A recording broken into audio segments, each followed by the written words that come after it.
Hi, my dear friends. You are welcome new love story channel पर। कैसे हो आप सब? आई होप आप सब अच्छे होंगे। प्रीवियस पार्ट में जहाँ आपने देखा बेदर्द पेयर जीएल स्टोरी कशिश के साथ, जहाँ आपने देखा रितिका अपने जो दिल की धड़कनें थी उन्हें शांत करने की कोशिश कर रही थी।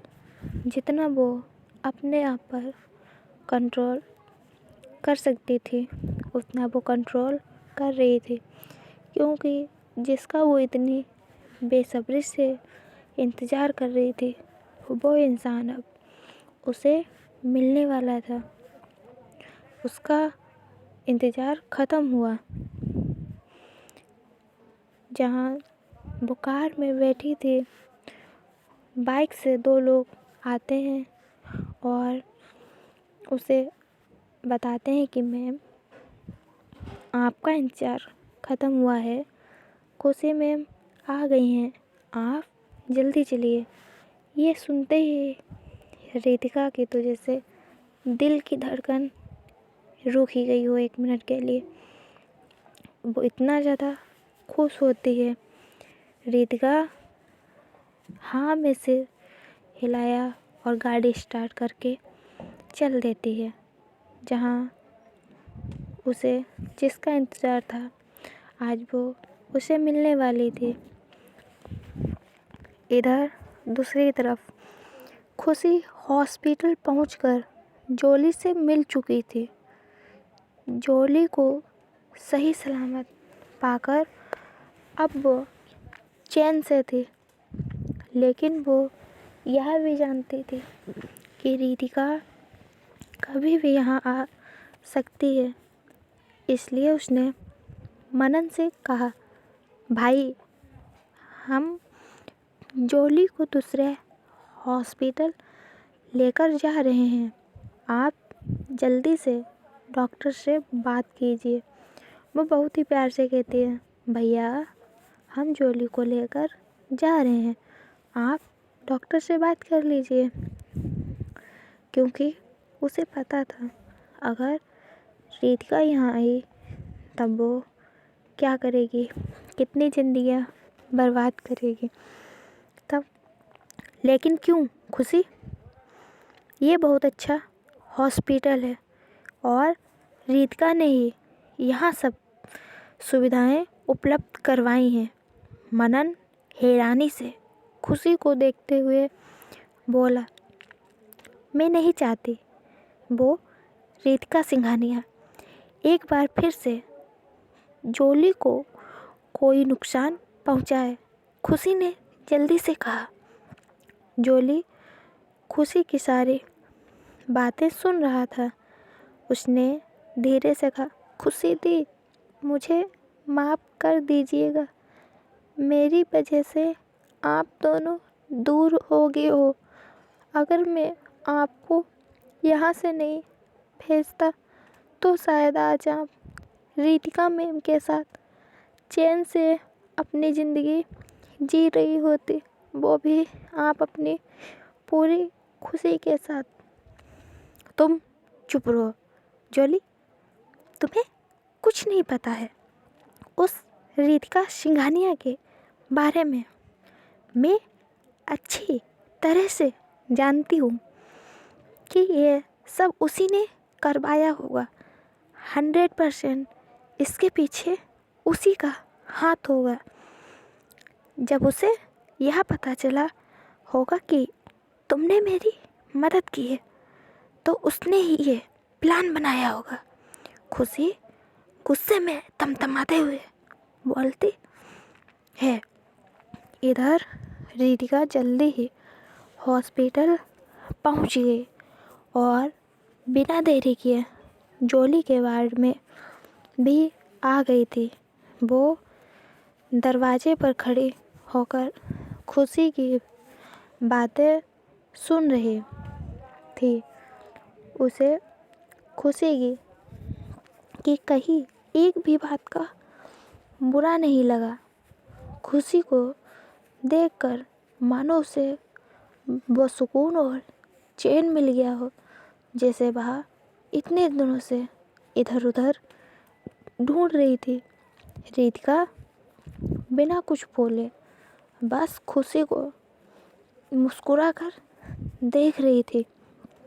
खुशी रितिका को नहीं देख पा रही थी, जबकि मनन और जॉली दोनों ने रितिका को देख लिया था, लेकिन दोनों ही चुप थे। वहीं गौरी हैरानी से रितिका को देख रही थी। खुशी बिना चुप हुए बोले जा रही थी, वो रितिका सिंघानिया पता भी नहीं चलने देगी कि ये सारा का सारा प्लान उसी का है। मैं उसे बहुत अच्छी तरह से जानती हूँ, वो कुछ भी कर सकती है। अच्छा, तुम कुछ दिनों में ही उसे इतना जान गई खुशी? मनन ने थोड़े गुस्से में कहा। हाँ, वो निहायती बेशरम और स्वार्थी इंसान है भाई। उसे खुद से प्यारा कोई नहीं लगता है। खुशी जॉली के ठीक पास आते हुए बोली। उसने अभी भी रितिका को नहीं देखा था। ए तू कूड़ कूड़ सारे चुपचाप चुपचाप मारी बात क्यों सुन रो सा? गौरी एकदम से बोल उठी।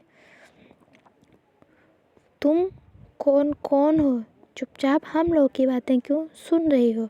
गौरी एकदम से ही बोल उठी।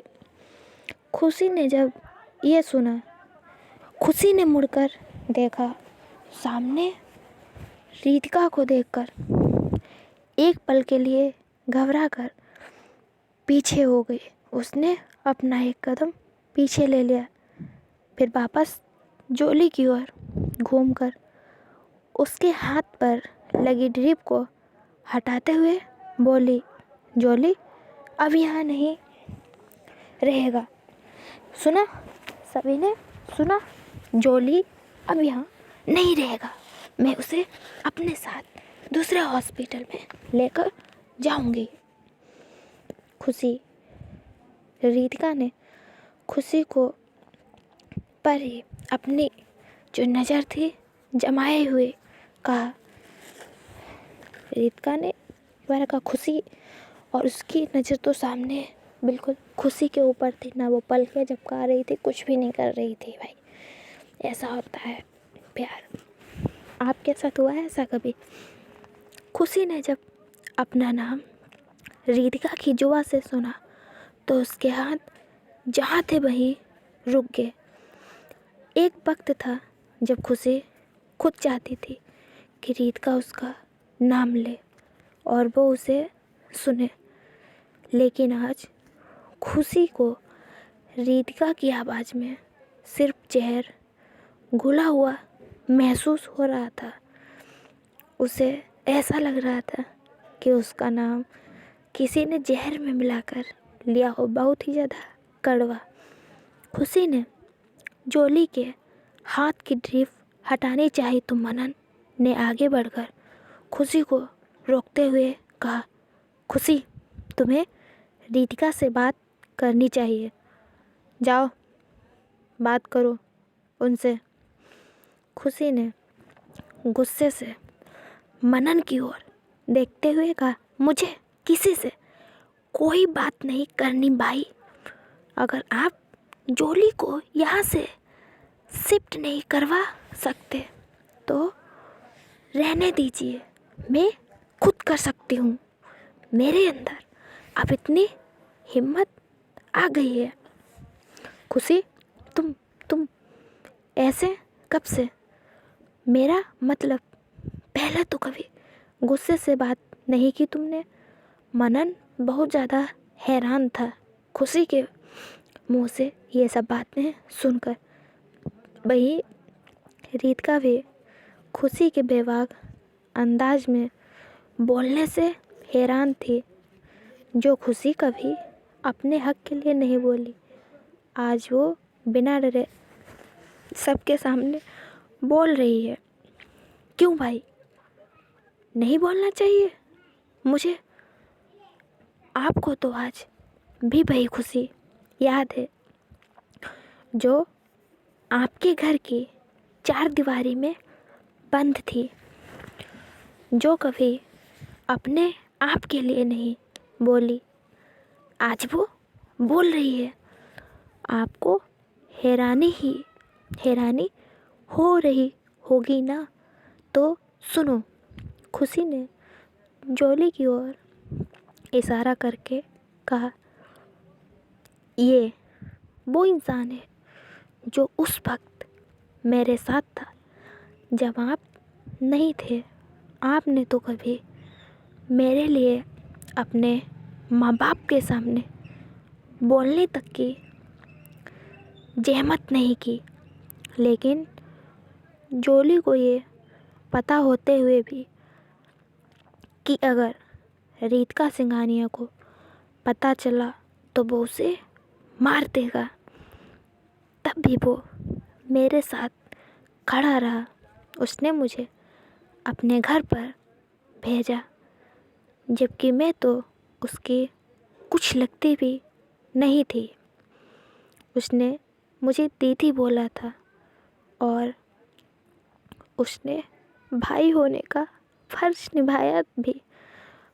और ये सब कहते कहते खुशी की आंखों में आंसू आ रहे थे, उसकी आवाज़ चेंज हो रही थी, फिर भी वो अपने आप को मजबूत करते हुए कहती है, इसलिए आज मैं अपने भाई के लिए किसी से भी लड़ सकती हूँ और किसी से भी बोल सकती हूँ, चाहे मेरे सामने कोई भी हो, चाहे कोई भी। समझे भाई, मैं अब किसी से नहीं डरती। ना तो मनन चुप रह गया, क्योंकि खुशी की इस तरह बेबाक बातें सुनकर वो शॉक्ड हो गया था। जो खुशी कभी किसी के सामने नहीं बोलती थी, आज वो बिना रुके हुए इतना सब बोल रही थी।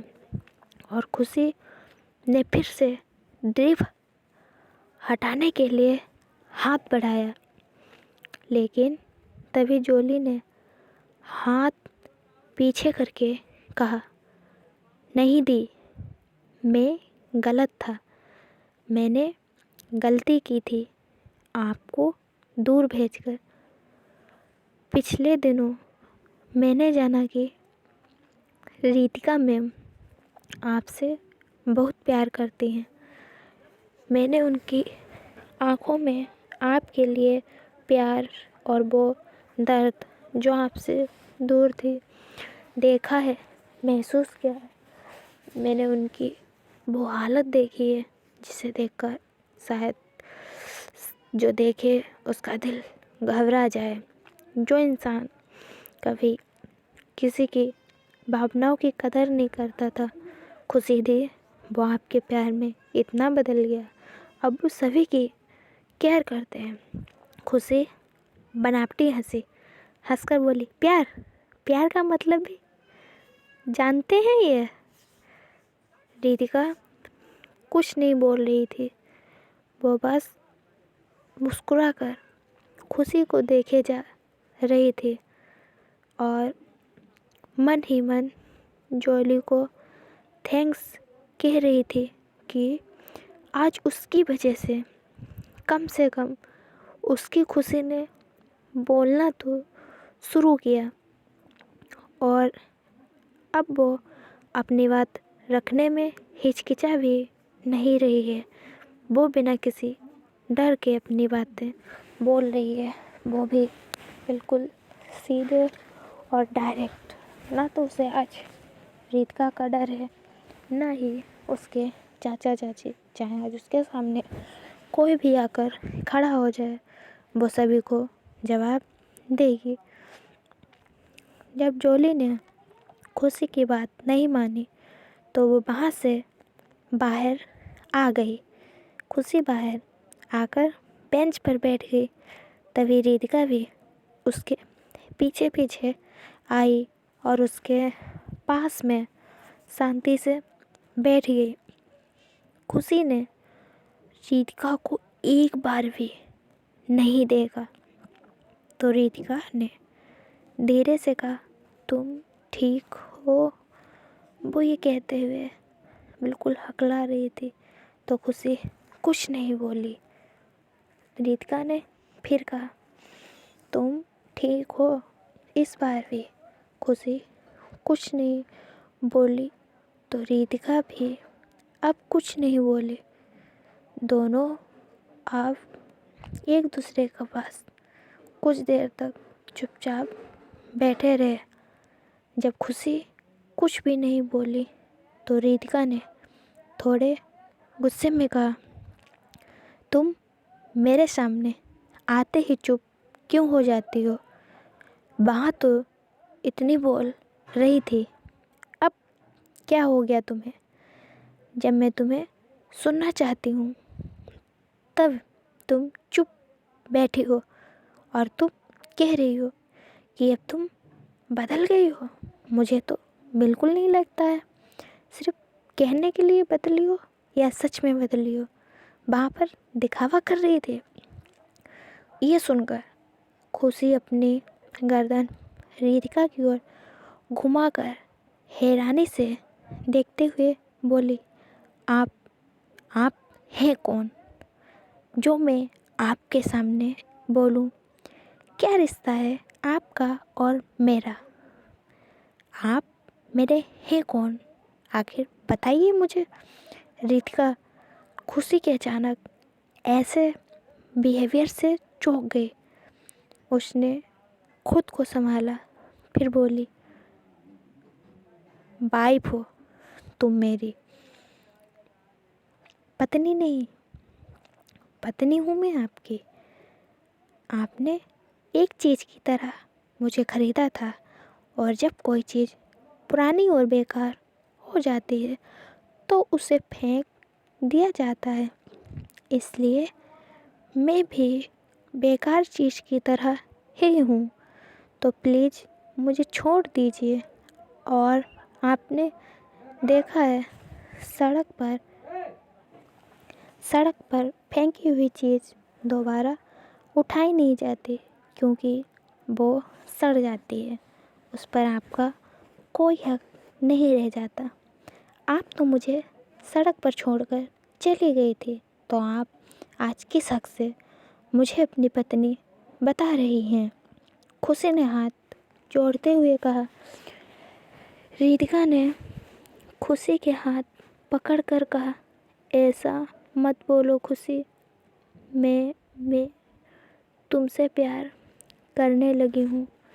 मैं अब से तुम्हें परेशान नहीं करूँगी। मुझे पता है मैंने खुशी तुम्हारे साथ बहुत गलत किया है। प्लीज़ खुशी मुझे माफ़ कर दो।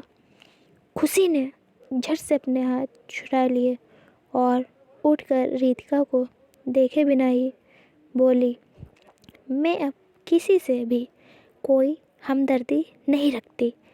मैंने ज़िंदगी से बहुत कुछ सीखा है और उसमें से ये भी है कि हमदर्द ही अक्सर दर्द की वजह बनते हैं। इसलिए अब मेरे दिल में प्यार, इज्जत, हमदर्दी जैसे शब्दों की कोई अहमियत नहीं है। इसलिए मिस रितिका सिंघानिया, आज से बल्कि अभी से आप अपने रास्ते और मैं अपने रास्ते। खुशी ये कहकर वहाँ से चली गई। रितिका वहीं बैठी बस उसे देखती ही रह गई। इतने दिनों का इंतज़ार कुछ ही क्षणों में उसे बेकार सा लगने लगा था। रितिका भावहीन होकर वहाँ से उठी और हॉस्पिटल के बाहर चली गई। बाय गाइस, मिलते हैं अगले पार्ट में। और स्टोरी अच्छी लगी हो लाइक कमेंट करना और ये सोचना आगे क्या होगा, क्योंकि हमारा जो अगला पार्ट है वो और भी ज़्यादा इंटरेस्टिंग है। अब आप लोग ये सोचोगे पता नहीं खुशी रुकेगी या नहीं, रितिका उसे कैसे मनाएगी, कैसे क्या होगा। इसके लिए लाइक सब्सक्राइब कमेंट करते रहिए, कमेंट जितने कर सकते हो करो। और जो न्यू लिसनर हैं वो सब्सक्राइब भी करें भाई। Okay bye, good night.